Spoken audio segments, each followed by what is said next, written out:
Hello tout le monde.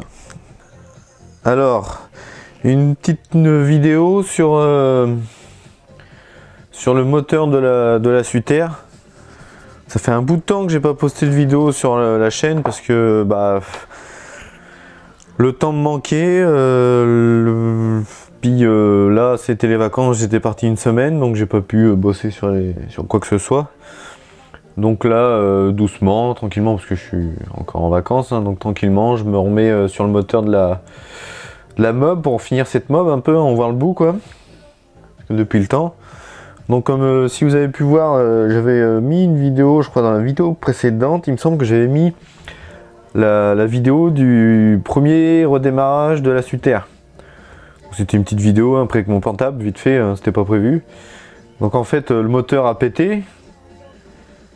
N'est pas trop le ralenti, mais le problème principal qu'il y avait, c'est qu'en fait la mob n'avançait pas. En fait, le moteur accéléré, ça avançait pas quoi, ça patinait. Donc je soupçonnais l'embrayage, hein, forcément l'embrayage, s'il est gras ou si les garnitures sont mortes, ça patine quoi, ça fonctionne pas, ça patine sur la cloche. Donc là ce matin j'ai un peu tout ouvert, j'ai tout nettoyé. Donc là, comme on peut le voir, hein, donc ça c'est l'embrayage en fait. Sur une mob, c'est un embrayage centrifuge. Oui, l'embrayage centrifuge en fait, c'est sur les mobs, hein, la plupart des mobs c'est ça. En fait, vous avez des maslottes. En fait, ici c'est deux parties distinctes. Et en fait, quand votre moteur au ralenti, en fait, le moteur tourne doucement et la force centrifuge n'est pas assez forte pour lutter contre les deux ressorts qui sont là.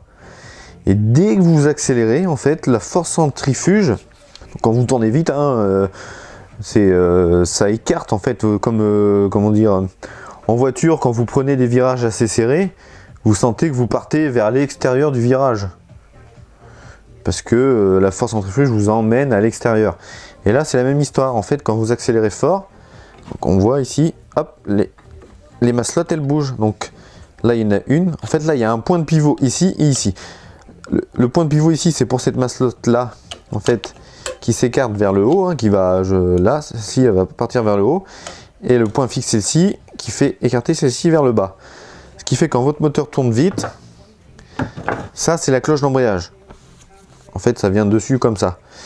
Et les parties noires que vous voyez ici viennent se coller contre la cloche d'embrayage qui est là, à l'intérieur, et en fait ça vient faire une seule pièce solide. Ce qui fait que ici vous avez la courroie qui entraîne le reste des pignons pour faire tourner la roue. Vous avez la courroie ici, ce qui fait que après, paf, ça fait tourner la cloche qui fait tourner la courroie. Et c'est comme ça que quand vous revenez au ralenti, le moteur cale pas. Le moteur cale pas. C'est pour ça, l'embrayage sert à ça. En fait, vous pouvez avoir un ralenti sans faire caler votre moteur. Et dès que vous réaccélérez, paf, ça cramponne l'embrayage cramponne la cloche et c'est reparti. Donc il y avait des vieilles mobs, hein, des années 50 où il y avait pas, ils connaissaient pas encore l'embrayage comme ça. Donc en fait, pour démarrer, vous pédaliez ou vous poussiez, vous partez à fond. Et par contre, dès qu'il y avait un stop ou un truc comme ça, la moto calait, la mob calait, et il fallait repédaler pour relancer la mob. Donc j'en ai essayé une, je peux vous dire c'est un peu galère à faire. Sur ma vidéo de présentation d'ailleurs de la chaîne là, on me voit à un moment donné sur une mobilette, et en fait c'est cette mobilette là. C'est une vieille mob des années 50 et il n'y a pas d'embrayage, donc c'est vraiment le strict minimum, le moteur, la poignée d'accélérateur, le frein avant et arrière. C'est des freins qui sont comme sur les vélos, donc à patins. On peut pas appeler ça des freins, on peut appeler ça des ralentisseurs. Mais ça existait sans embrayage. Donc là sur celui-ci qui est de 55, hein, on voit il a été fait le 3 novembre 55. À Poitiers, et donc il y avait le système d'embrayage était connu. Donc là j'ai tout démonté. Donc il y avait une pellicule grasse, hein, noire à l'intérieur, donc ça devait être en fait l'usure des plaquettes là, hein. Ça devait être cette usure là qui devait s'être accumulée à l'intérieur et faisait une pellicule grasse. Donc je ne sais pas si c'est ça qui faisait patiner mon moteur. J'espère que c'était ça, que ce soit pas autre chose. Après je vois pas ce que ça peut être autre chose, parce que le moteur en lui-même il tournait bien, c'est juste que ça avançait pas quoi.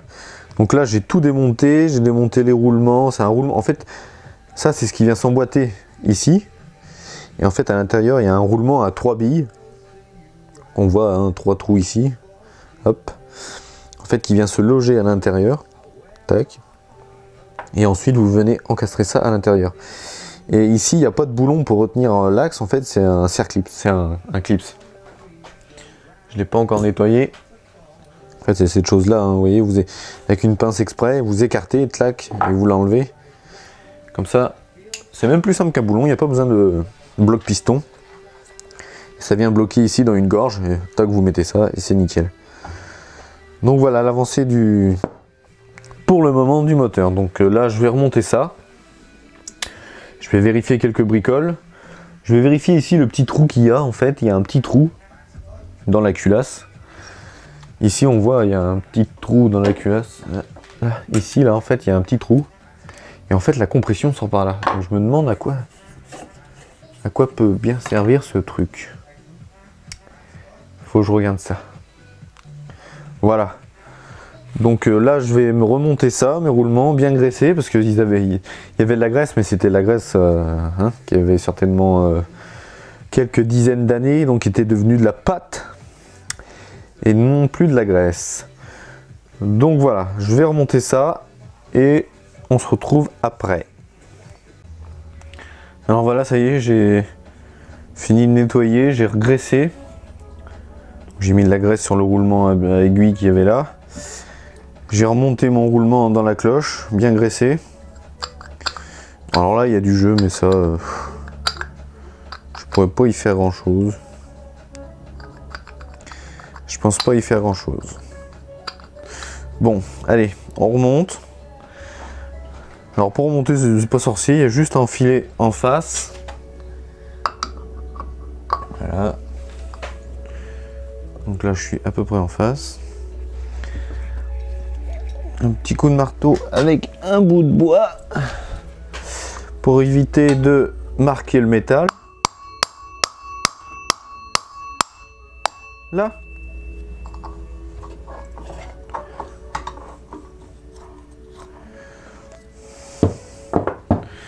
Par contre, dans ce sens-là, bon bah la cloche fait son effet, mais dans l'autre sens, ça fait tourner le moteur.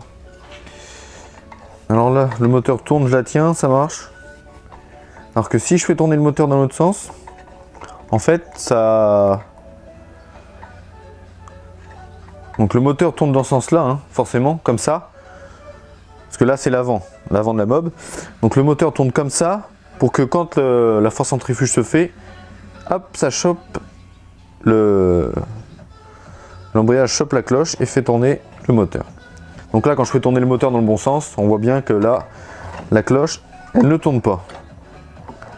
Alors que si je veux faire tourner la cloche, ça fait tourner le moteur. Pourquoi, j'en sais rien, me demandez pas.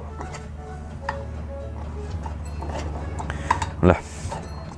Bon. J'espère que ça le fera. Donc, il y avait une rondelle, une bague, une rondelle, comme vous voulez. Hop.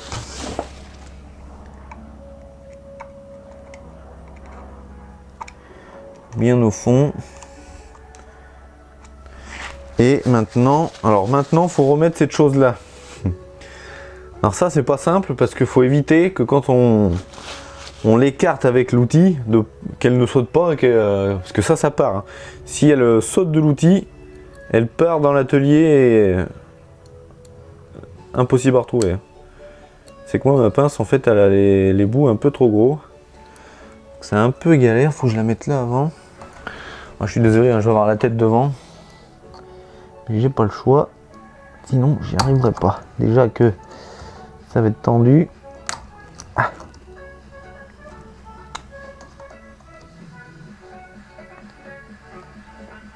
Ah.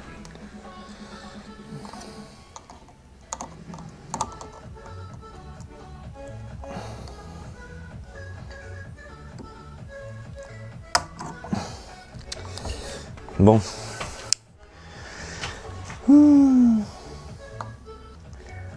Là, elle est presque dedans. Je mets le doigt pour éviter qu'elle se barre, hein, parce que... Là. Ça y est. Voilà. Donc là, elle bloque le... On peut plus sortir l'embrayage. Tout est bien gras parce que j'ai bien graissé. Là. Bon bah voilà. Donc voilà comment on démonte un lambrequin. Enfin, ils sont pas tous pareils hein, forcément, hein, ça dépend des marques hein, et des années aussi. Donc là sur les moteurs, donc Suter, hein, c'est les moteurs ABG de Paris.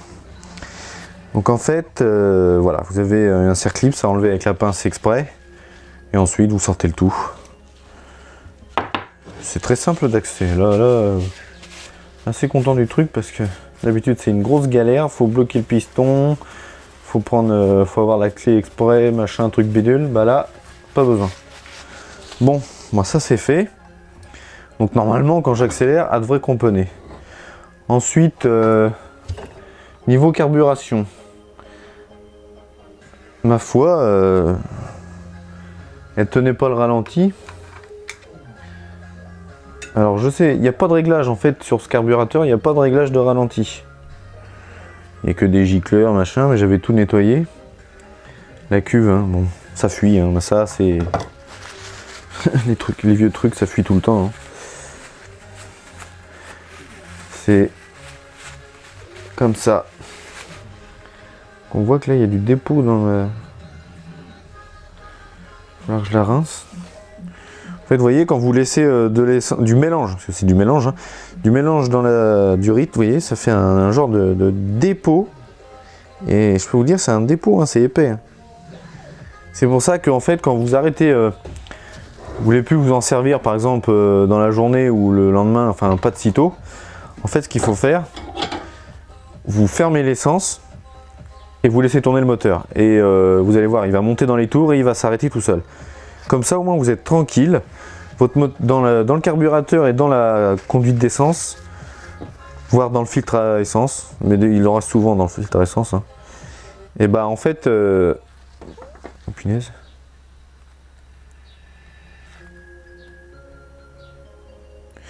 Je viens de voir qu'en fait dans la tuyau d'essence, en fait c'est que de la limaille de fer. Alors je me rappelle plus quel bout était où. Je pense que celui-là était là. Ouais. En fait, c'est sorti du réservoir. Il y a de la limaille ou de la peinture. Parce qu'il a été repeint le réservoir. Mais après, c'est sur le. C'est bizarre ça, cette histoire. Enfin bref. Faudrait que je regarde ça.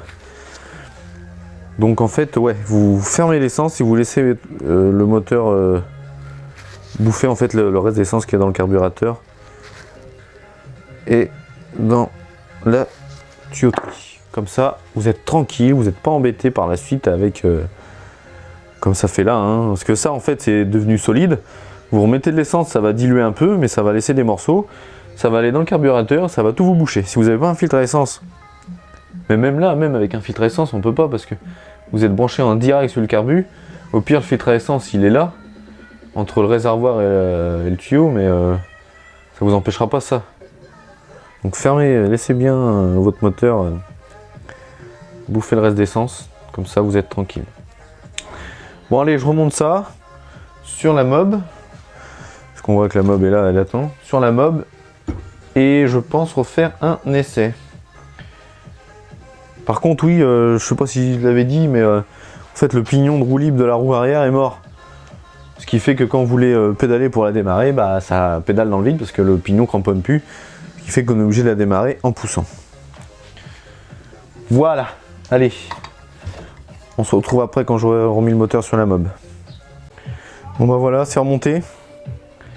J'ai mis de l'essence, enfin du mélange. Donc on va voir si ça pète. Allez, c'est parti.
Marche pas.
La tenue là, c'est étonnant.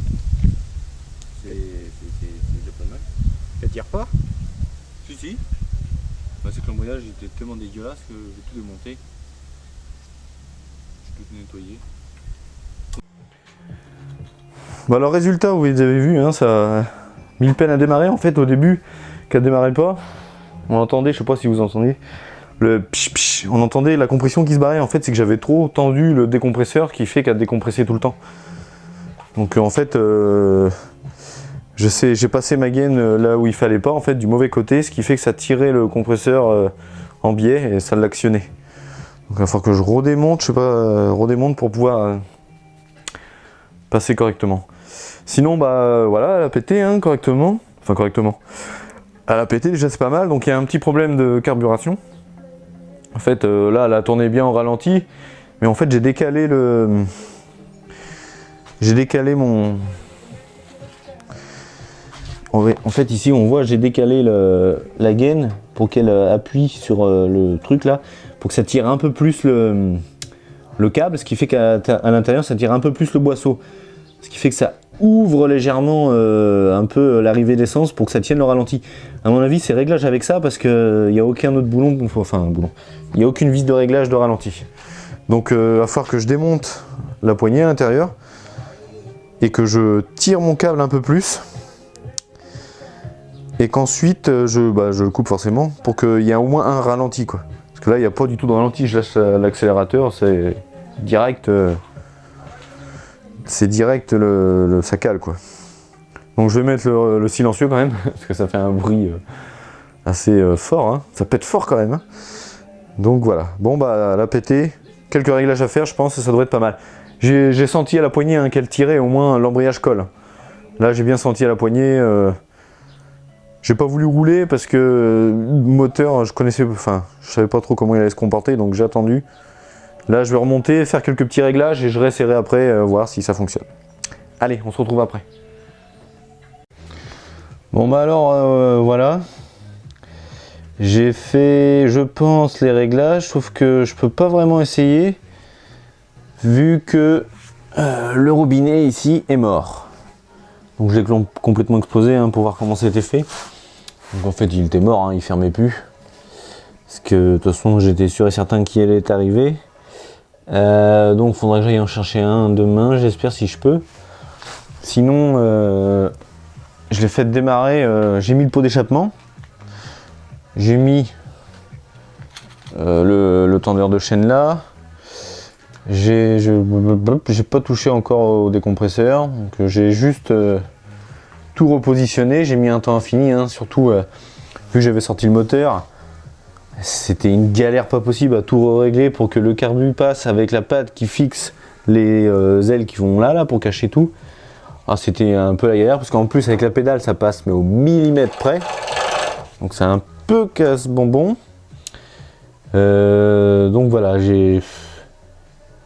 maintenant je suis bloqué à cause de ce robinet parce que je peux plus faire venir l'essence ou alors si je peux je remplis là et puis bon bah ça pètera le temps que ça vide ça quoi, mais ça va pas péter longtemps hein. Donc évidemment vu que mon robinet fermait pas, ça a alimenté en continu le carbu et ça l'a noyé. L'essence sortait par le filtre, le filtre à air, ouais. Donc quand ça fait ça, c'est pas bon, hein. Je vous en doutez bien.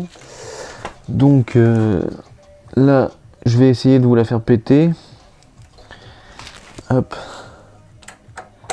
Là. Bon. J'espère qu'il y a assez d'essence dedans pour que ça pète.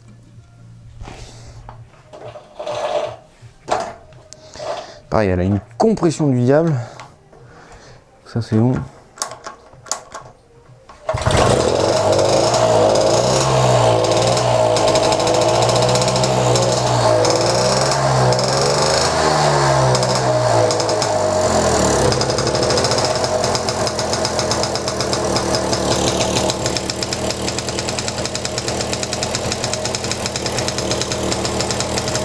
Hé, elle tient le ralenti. Il est peut-être un peu trop haut, mais...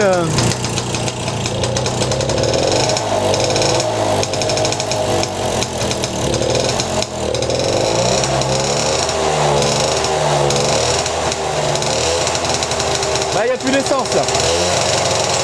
Ah.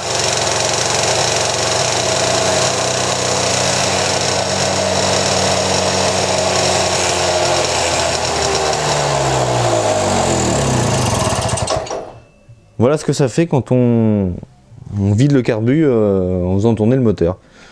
Ça monte vachement haut dans les tours et pouf, ça s'éteint.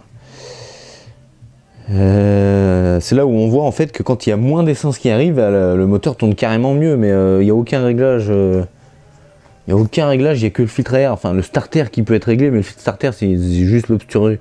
Ça obstrue juste l'arrivée d'air en fait, hein. C'est rien de ni plus ni moins. Après on peut jouer sur les gicleurs et encore je suis même pas sûr qu'on puisse jouer dessus. Donc vous avez vu l'essence couler, hein, ça vient du réservoir qui avec les vibrations s'est vidé un peu. Donc voilà, vous voyez hein, elle pète, fait carrément moins de bruit que tout à l'heure. Je pense qu'après il va me rester l'électricité à installer. L'électricité, donc faut que j'installe devant, bon le fer à moitié mis, ça va pas mettre longtemps à le mettre. Le compteur, faut que je nettoie la jante avant, parce que la jante avant par rapport à celle à l'arrière, elle brille carrément moins. Ensuite, faut que j'installe le frein arrière, passer toute l'électricité, faire fonctionner l'électricité, ça c'est encore une autre histoire. Ça je sens que ça va être... bon, je le ferai en dernier ça. Parce que ce sera la galère. Voilà. Donc normalement, après, il y a le bouchon du réservoir qui me manque. Je l'ai pas.